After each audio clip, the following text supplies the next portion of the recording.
ஆண்டவரும் உலக இரட்சகருமாகிய இயேசு கிறிஸ்துவின் இனிய நாமத்தில் யாவருக்கும் என் அன்பின் வாழ்த்துக்கள். நொறுங்குண்ட இருதயம் உள்ளவர்களுக்கு கர்த்தர் சமீபமாயிருந்து நறுங்குண்ட ஆவியுள்ளவர்களை ரட்சிக்கிறார். சங்கீதம் 34:18. ஒரு பாத்திரம் நொறுங்கி போனால் அதை தூக்கி எறிந்து விடலாம். ஆனால் ஒரு இருதயம் நொறுங்கி விட்டால் வீசிவிட முடியுமா? இருதயம் இல்லையே வாழ்க்கையே இல்லை. அப்படி என்றால் நொறுங்குண்ட இருதயத்தின் நிலை என்ன? பலருடைய வாழ்க்கை இதற்கான பதிலை தரக்கூடும் என்றாலும் இன்று அன்னாள் என்ற பெண்ணின் வாழ்க்கை கூடாக பதிலை கண்டறிய நாம் முயற்சிப்போம். அன்னாள் எல்கானாவின் மனைவி. அவனுக்கோ 2 மனைவிகள். பெனினாளுக்கு பிள்ளைகள் இருந்தனர், அன்னாளுக்கோ பிள்ளைகள் இல்லை. இதனால் பெனினாள் அன்னாளை அதிகம் துன்படுத்தினாள். இதனால் அன்னாள் இருதயத்தில் நொறுங்கி போனாள். அவளுக்கு துக்கம் பெருகியது. அன்னாளின் கணவன் எல்கானா அன்னாளை அதிகம் நேசித்தும் அவளது நொறுங்குண்ட இருதயத்துக்கு அவனால் ஆறுதல் அளிக்க முடியவில்லை. ஆனால் தேவன் அன்னாளின் நொறுங்குண்ட இருதயத்தை கண்ணோக்கினார். அந்த வேதனையிலிருந்து அவளை மீட்டார். இதனால் அன்னாளின் இருதயம் களிப்பினால் நிரம்பியது. அன்னாளின் இந்த களிப்புக்கு 3 காரியங்கள் ஏதுவாயிருந்தது. 1. நொறுங்குண்ட இருதயத்தோடு அன்னாள் தேவ சமூகத்தை நாடினாள். அடுத்தது, தேவ சமூகத்தில் யாரையும் குற்றப்படுத்தாது தன் இருதயத்தை மட்டும் ஊற்றி ஜெபித்தாள். இறுதியாக தன் விண்ணப்பத்துக்கு தேவன் பதில் கொடுத்தார் என்ற விசுவாசத்தோடு சந்தோஷமாய் வீடு சென்றாள்.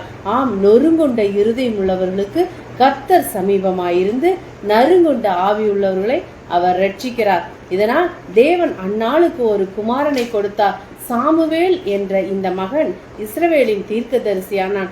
தேவ சமூகத்தில் நொறுங்குண்ட இருதயத்தோடு சேருகிறவர்களை கர்த்தர் ஒருபோதும் புறம்பே தள்ளுவதில்லை.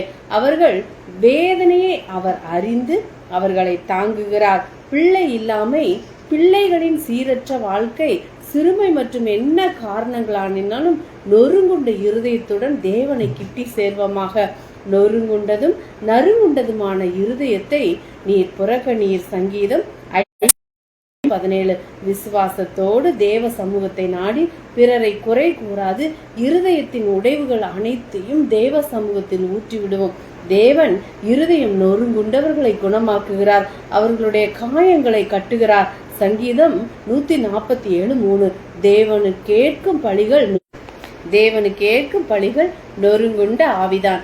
தேவனே, நொறுங்குண்டதும் நறுங்குண்டதுமான இருதயத்தை நீர் புறக்கணீர். சங்கீதம் 51:17. எந்த ஒரு பொருள் உடைந்து போனாலும் அதை ஒட்ட முடியும். ஆனால் இதயம் உடைந்து போனால் அதை எந்த வகையிலும் ஒட்ட முடியாது. இன்று உங்கள் இதயமானது வியாதியினாலோ அல்லது தேவைகளினாலோ தோல்விகள் மற்றும் பிரச்சனைகளினாலோ ஏதோ ஒரு காரியத்தின் நிமித்தமாக உங்கள் உள்ளமானது நொறுங்கி காணப்படலாம்.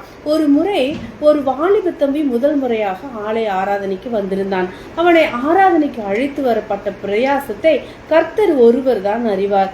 ஏதோ ஒரு ஆராதனையின் கடைசியாக தேவைகள் இருப்பவர்கள் உங்கள் தேவைகளை மனதில் நினைத்து கொள்ளுங்கள். அது உங்கள் வியாதியோ படிப்போ அல்லது எதுவாயிருப்பினும் கர்த்தர் சந்திக்க வல்லவராக இருக்கிறார். விசுவாசத்தோடு ஜெபிப்போம் என்று கூறி ஜெபித்தோம்.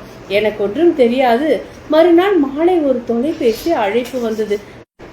அந்த குறிப்பிட்ட அந்த தம்பி சொன்னார், அண்ணன், ஒரு அற்புதம் நடந்தது, அதை உங்களிடம் பகிர்ந்து கொள்ள வேண்டும். நேற்று ஆராதனையின் கடைசி ஜெபத்தில் தேவைகளுக்காக ஜெபித்த போது என் தாய் விடுதலையாக வேண்டும் என்று ஜெபித்தேன். இன்று காலை என் தாய் பூரண சுகத்தை பெற்றுக்கொண்டார் என்றார்கள். தொடர்ந்து அதாவது வெளிநாடு வரவிருந்த தாயை சிங்கப்பூர் விமானத்தில் கைது செய்து விளக்கமறியலில் கடந்த 2 கிழமையாக வைத்திருந்தார்கள். என்னவென்று செய்வதென்று தெரியாமல் என் இருதயம் நொறுங்கி போய் இங்கு வந்தேன். கடைசியாக ஜெபித்தேன். ஆண்டவர் என் தாயை விடுதலை செய்து பூரணமாக விடுதலை செய்தார். ஆம், பெரிய அதே ஆண்டவர் உங்கள் நொறுங்குண்ட இருதயத்தை பார்க்கிறார். விசுவாசியுங்கள், அற்புதம் நிச்சயம். ஆமென். பேதுரும் கூட தேவனை எவ்வளவு சீக்கிரம் மறுதலித்தான் என்பதை தான் உணர்ந்த போது மனங்கசந்து அழுதான்.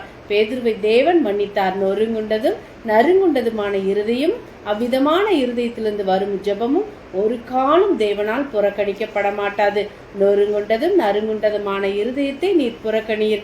தாவீது பாவத்தில் விழுந்த பின்பு நாத்தான் தீர்க்கதரிசியினால் உணர்த்தப்பட்ட பொழுது தாவீதின் இருதயம் உடைப்பட்டது.